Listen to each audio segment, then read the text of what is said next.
Doctor Sudhanshu Trivedi ji, अब तो बड़े कांटे हैं इस राह में। आपने किसान नेताओं को भी सुना, और जाहिर तौर पर जब ऐसे कांटे बिछे हो, कीले बिछी हो, तो विपक्ष के लिए एक मौका है, वो आपको घेरेगा। त्रिवेदी जी।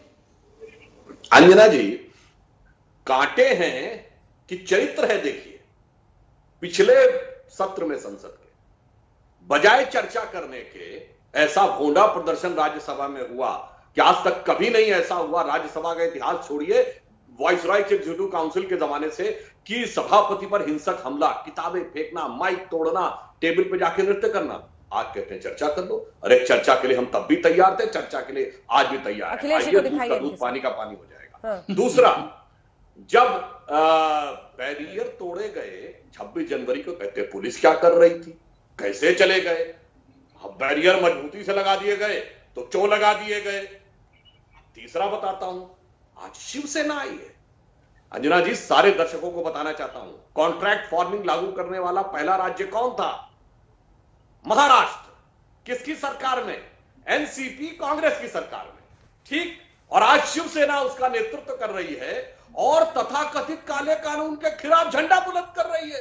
अरे मेरे भाई, अपने राज्य में तो तुम्हारा वो तथाकथित काला कानून लागू है और आप तो सरकार में हैं। कम से कम इतनी ईमानदारी तो दिखाइए कि अपने राज्य में विधानसभा की कैबिनेट की बैठक बुलाइए, पहले उस कानून को निरस्त करिए और फिर आके यहां झंडा उठाइए। और मजेदार बात यह कि इवन कॉन्स्टिट्यूएंसी में जाइए तो सत्ताधारी दल के नेताओं के परिवार के लोग वो कॉन्ट्रैक्ट फार्मिंग के कॉन्ट्रैक्ट ले रहे हैं और दिल्ली में झंडा बुलंद है। और तो और फिर ये बात तो दसियों बार कह चुका हूं अंजना जी, एकमात्र राज्य जहां पर एपीएमसी एक्ट है ही नहीं है वो है लाल झंडे वालों का केरल, जहां से आदरणीय राहुल गांधी जी सांसद है और वहां काला कानून लागू है तथाकथित, और यहां काला कानून पे झंडा है। तो समझ ही में नहीं आता है सर, झंडा तो बुलंद करेंगे ना, थोड़े ना आपके लिए रेड कार्पेट बिछाएंगे। एक ही बात नजर आती है, अरे सर, विपक्ष है वो, आप सत्ता है। इंसान की नीयत ठीक नहीं, सत्ता है आप और वो विपक्ष है, रेड कार्पेट थोड़ी बिछाएंगे। लेकिन अब जबकि गलबहियां कर रहे हैं किसान नेता तमाम नेताओं से, संजय राउत की तस्वीरें दिखाइए जरा फुल स्क्रीन, मिलने गए थे, गले वाले मिल रहे हैं। अब एपॉलिटिकल तो नहीं रह गया ये आंदोलन, तो ऐसे में कांग्रेस पार्टी के नेता सब कब जाएंगे राकेश टिकैत को, तमाम नेताओं को गले लगाने? अलग अलग समय पे अलग अलग मुद्दा तो समझ में आता है, पर एक ही समय। अंजना जी, अब ये खामोश है तो मैं बोलूं। बोलिए बोलिए अखिलेश। अंजना जी, ये सुधांशु जी, जब से किसान आंदोलन शुरू हुआ है, उनको जरा बता दिए कि उनकी बारी जा चुकी है, खत्म हो चुकी है, किसानों की बारी आ चुकी है। देखिए, जब से ये कृषि बिल आया है, सुधांशु जी 2 उदाहरण देते हैं हर चैनल पे हर बार। हम इंतजार कर रहा था कि वो आज भी उदाहरण दें। एक कहते हैं कॉन्ट्रैक्ट फार्मिंग पंजाब और महाराष्ट्र गिनाते हैं, दूसरा गिनाते हैं मंडी एक्ट है नहीं है केरल में। भैया क्यों, थोड़ा ज्ञान रख लो। मंडी एक्ट केरल में अगर नहीं है तो वहां एमएसपी लागू कर दी गई है, मैंडेटरी है। यहां तक फल सब्जियों तक है और उस पर ही खरीद फरोख्त होती है, चाहे आप मंडी के बाहर लो चाहे मंडी के अंदर लो, उतना पे करना है। दूसरी, पंजाब या मध्य महाराष्ट्र में किसानों से छला नहीं जा रहा है, वो खुश है, वो सड़क पे नहीं है।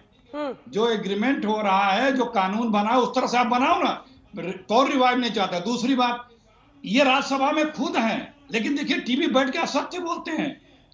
राज्यसभा में अंजना जी आपको भी पता है कि डिवीजन लगाया गया था, एक्ट में परिवर्तन के लिए लगाए गए थे कि हम बहस चाहते हैं, डिवीजन ऑफ लॉ भी चाहते हैं, अमेंडमेंट चाहते हैं।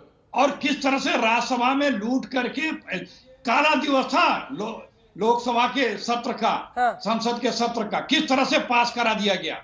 क्यों भाई, ये आप क्या इतनी अर्जेंसी थी कि आप अध्यादेश लेके आए?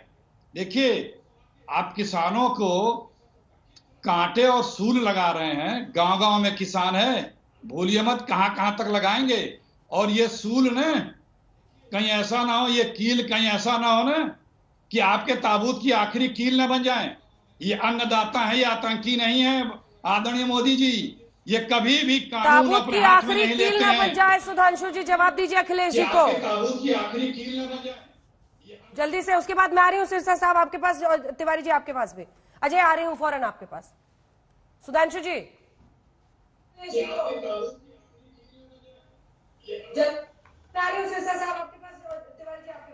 अंजना जी, अरे ताबूत में आखिरी कील तो इनके लोगों ने खुद लगा दी है। इतना बढ़िया आपने देखिए भाषण दिया अखिलेश जी, सीधा सीधा जवाब में क्या निकला, इन्हीं की बात से निकालता हूं। इन्होंने कहा वहां पे एपीएमसी नहीं है, फिर भी किसान खुश है, उसको एमएसपी मिल रही है। तो मान लिया आपने ना कि इस कानून के बगैर भी किसान खुश रह सकता है और उसको एमएसपी मिल सकती है। अपनी बात आपने खुद काट दी। दूसरा, आपने कहा फल और सब्जी पे मिलती है। अब जरा दर्शकों से चैनल पे बोल दीजिए, पंजाब में फल और सब्जी पे मिलती है कि नहीं? तो ये कौन सी बात है, केरल में फल और सब्जी पे मिलती है और पंजाब में फल और सब्जी पे एमएसपी नहीं मिलती, और फिर भी दोनों जगह के किसान खुश हैं। तो समझ में नहीं आता कि गेहूं और धान के लिए तो एमएसपी चाहिए और फल और सब्जी के लिए नहीं चाहिए। और तीसरा, आपने कहा महाराष्ट्र में कॉन्ट्रैक्ट फार्मिंग है, मगर पूरी तरीके से किसान खुश है। अरे तो सर सुधांशु जी, यही सब चर्चा पार्लियामेंट में चाहते हैं ना, ये क्या यही कहें, सब जो आप रोज टीवी पर समझाते हैं, ये बात गलत सिद्ध कर दी है। और इतना ही नहीं, अरे क्या अभी तो कील और बैरिकेड और कटीले तार है, कितना उस पर घेर रहा है चलिए आप विपक्ष बता दीजिए, आपको। पार्टी बहुत लंबे समय तक राज की है, कोई कभी ऐसा अंजना जी मैं क्या जरा जवाब दे दो, फिर इन्होंने झूठ बोला, मैं जवाब दे दूं। अंजना जी जल्दी से अखिलेश जी, अंजना जी छोटा सा जवाब। मेन मुद्दा है, मेन मुद्दा जो है, हाँ 5-6 जो मेन मुद्दे हैं उसमें एमएसपी है। एमएसपी पंजाब में भी मिल रही है, एमएसपी केरल में मिल रही है, सब जगह मिल रही है। ये एमएसपी को मैंडेटरी जो मोदी जी मुख्यमंत्री कहते थे, वो प्रधानमंत्री मोदी जी मैंडेटरी क्यों नहीं करते हैं? ये कबीर दास का दुआ याद रखिएगा सुधांशु जी, ये किसान वही दोहरा रहे हैं, जो तो को काटा बोए ताहे बो तो फूल।